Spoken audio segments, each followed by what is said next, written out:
So our next presenter is Patrick Blanchard. He's the founder of Full View Marketing.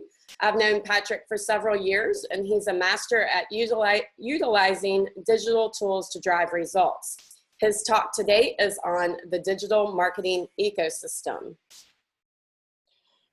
Annelle, thank you so much for that generous introduction. You know, it's interesting because the digital space is, as many of you may know, is pretty busy. There's a lot of technology, there are a lot of tools, there are a lot of processes, and it can be overwhelming. The reality is most of the clients that, you know, reach out to an agency like ours are, you know, in that SMB market, and they're trying to get quick results. They're bound by a budget.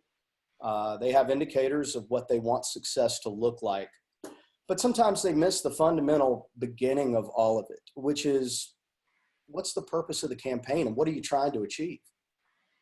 It may be lead generation from digital channels such as paid and SEO, display, retargeting, marketing automation, email, etc.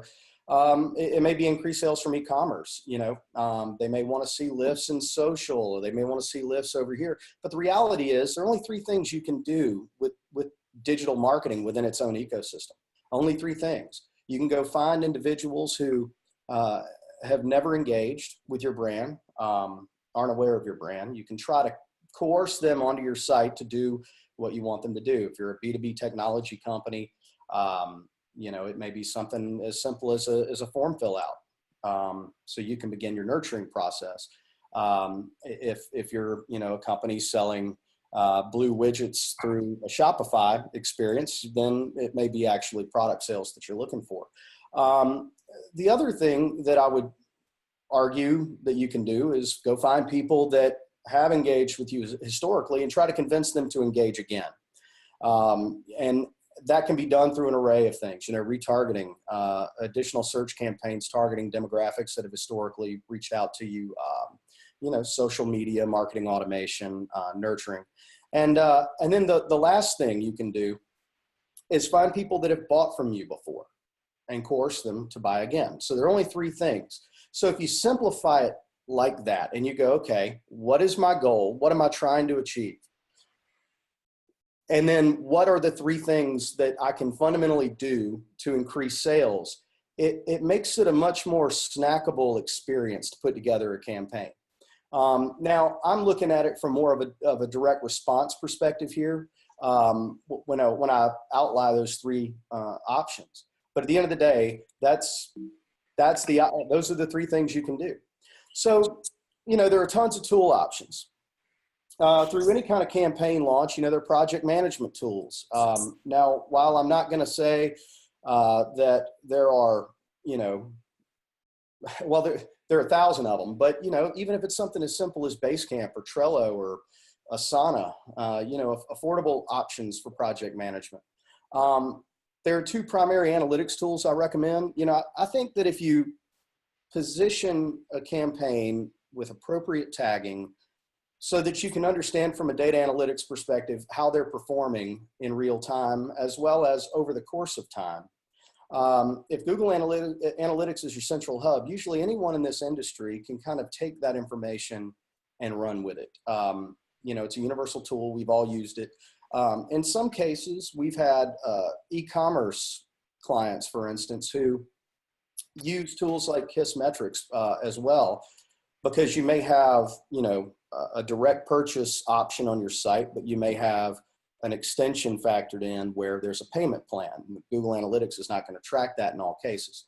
So it gives you the option to have a secondary hub for data where it's easy to migrate in and you can kind of make intelligent optimization decisions from a campaign perspective. And here again, without breaking the bank.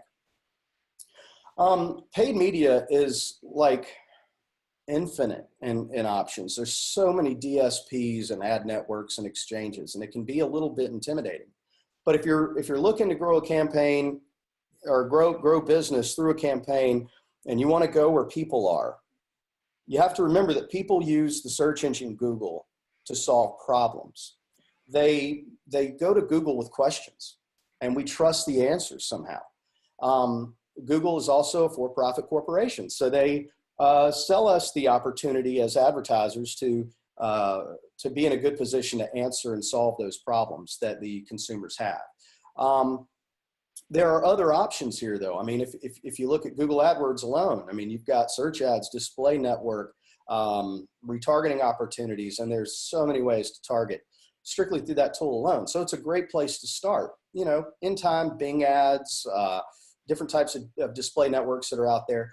For retargeting, our agency has kind of fallen in love with AdRoll over the last couple of years, strictly because it's easy to use. They have a very interesting algorithm that samples all of us somehow, and then and then populates a high intent category. So if someone looks like your customer, they drive the same kind of car as your customer, they have the same purchasing habits as your customer, as your target customer, and that is identified through AdRoll's algorithm, it will in turn provide the opportunity for an increased bid for that ad slot. So from an analytics and paid media perspective, that's a good place to start. And you know, if we move along here, email and marketing automation, you know, the digital marketing ecosystem is no longer siloed. It's no longer, let's have an SEO guy do SEO stuff, on-site and off, you know, on-site optimization and off-site citation building and local directory building and link building, all that stuff. It's no longer, we're going to have one guy doing that. We're going to have one guy managing paid media. We're going to have one guy doing creative asset development. We're going to have one guy do it. You know, now it's got to be this holistic campaign where everything works together harmoniously. When you factor in email with paid and SEO, you have the opportunity to go directly to your customer base or your lead base. So for instance, if you're like a B2B SMB type company and you don't have a ton of content built, or maybe it's not in the budget for your agency to develop a ton of content, but you do want to keep your customers aware of what's going on with you, offers, product launches, promotions. You know, MailChimp and Constant Contact are really good, easy to use, affordable solutions. If you're looking more for that marketing automation experience, now we could go down the rabbit hole of 15 different tools to serve this purpose, but for the interest of time, and I'll add that we're cramming a lot in here, so just roll with me, okay? SharpSpring and HubSpot are two great solutions that take that social engagement information, take that paid engagement information, the email campaign engagement information, and correlate it all into one spot for you. You can do lead scoring, who is most likely to convert. It helps with forecasting. It helps with what content they're going to get next. So when you start automating content for e-commerce, an example is cart abandonment email campaigns, or you start automating that message based on intent or based on how the end user engaged with you online. It gets really smart, and on-site conversion rates increase. Campaign costs can sometimes decrease. It makes the whole experience quite efficient, actually.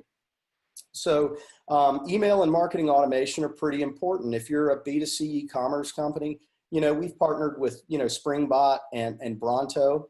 Those two solutions, obviously you can use HubSpot for that purpose as well. We really like Springbot and Bronto for several reasons. One, a lot of our clients and other businesses that we're aware of are switching from very complex, bulky e-commerce solutions like Magento or custom PHP builds over to Shopify, frankly. We've got several accounts on Shopify.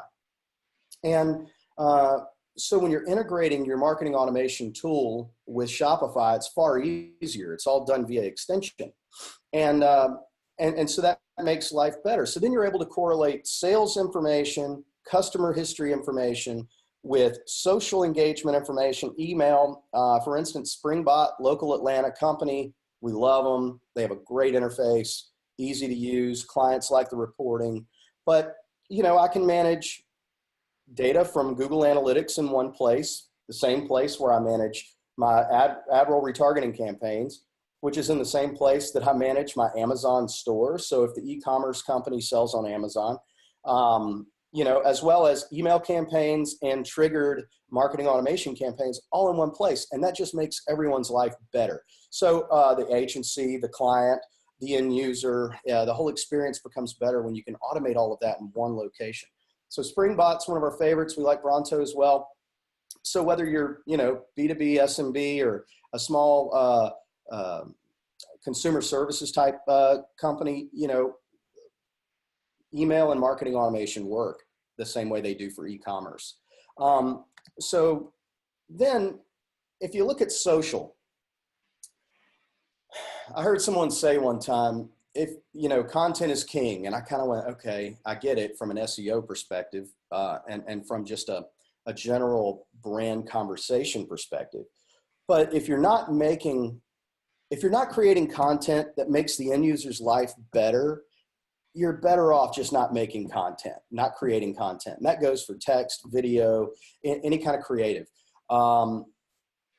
You know, the reality is in social media channels like Facebook, Twitter, Instagram, LinkedIn, you know, Pinterest. Some consumer brands do really well on Pinterest. It's all you know, visual brands. But the reality is your content has to be cutting edge, disruptive, targeted, offer centric, and you might want to consider creating a sense of urgency through the campaigns.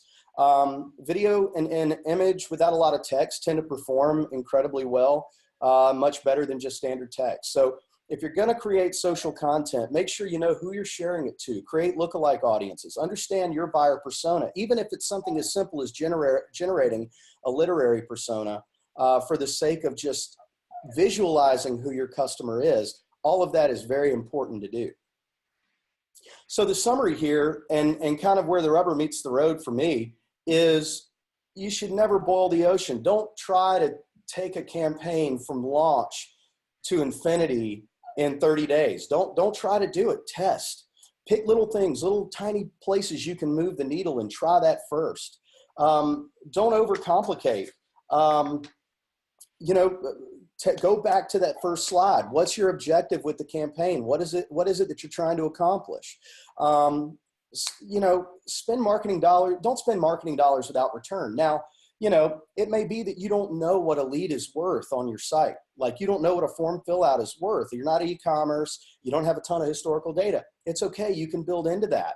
You can understand over time what the lifetime value of a customer is. That will help you understand what your average order size is, for instance. And that will help you determine what that lead is worth. And then you can build out goals in your campaign that help you intelligently run your campaign, spend your marketing dollars wisely, and in turn, use marketing and advertising digitally by using the tools we've kind of talked about and some of the processes we've talked about to make your campaign more efficiently. Now, the things you do want to do, develop the purpose for your campaign. You have to know, you have to have a vision. You have to have an offer. You have to have a reason for your consumer, your target consumer, to want to engage with you. Simplify your tools. Don't use 25 tools to run a campaign if you don't have to.